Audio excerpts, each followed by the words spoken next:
Australia's eastern states are being hammered by a 4,000-kilometre weather front, cutting off communities and sparking hundreds of calls for help.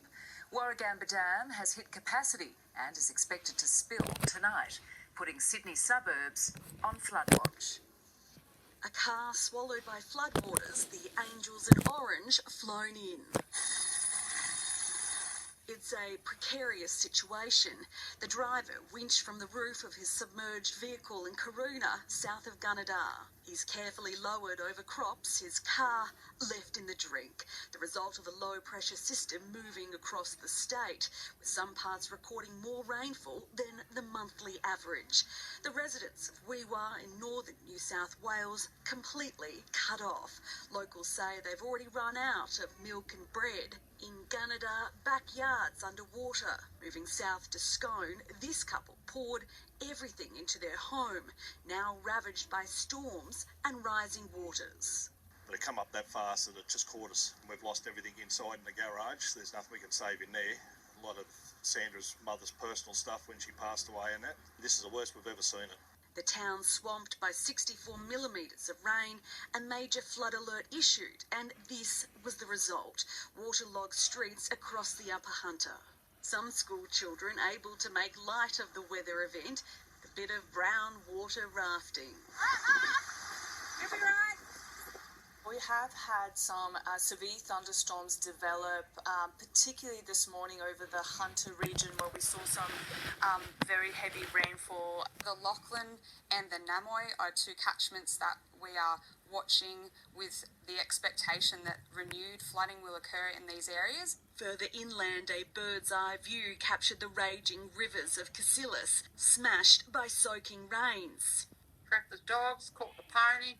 We just beat the water as it came through my front yard.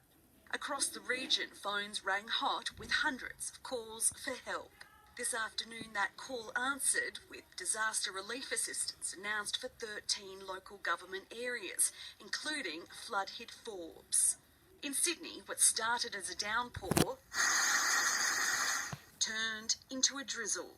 Sodden sports fields, roads closed and farms silent in Sydney's west. With construction at Badgerys Creek Airport halted, tradies forced to down tools. A soggy day also in DY and Marrickville hit with flash flooding as storms swept across the CBD. And late this afternoon, news the deluge had turned deadly in central Queensland, a ute washed away by floodwaters. For now, the wet weather is here to stay. Persistent showers predicted until next week.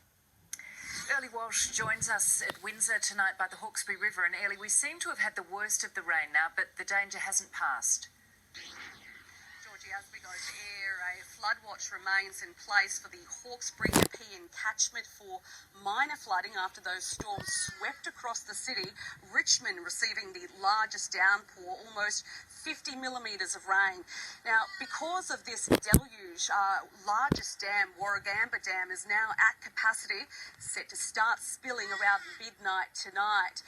These are live pictures into our newsroom right now from our eye in the sky, and that spilling should last around a week, and there will be impacts downstream. Now, we know this is an area which was hit hard by floods in March. Look, Georgie, we're not expecting to see the same levels as that time around, but certainly one that locals and emergency services will be keeping a close eye on. Yeah, we will keep across it, Ellie. Thank you.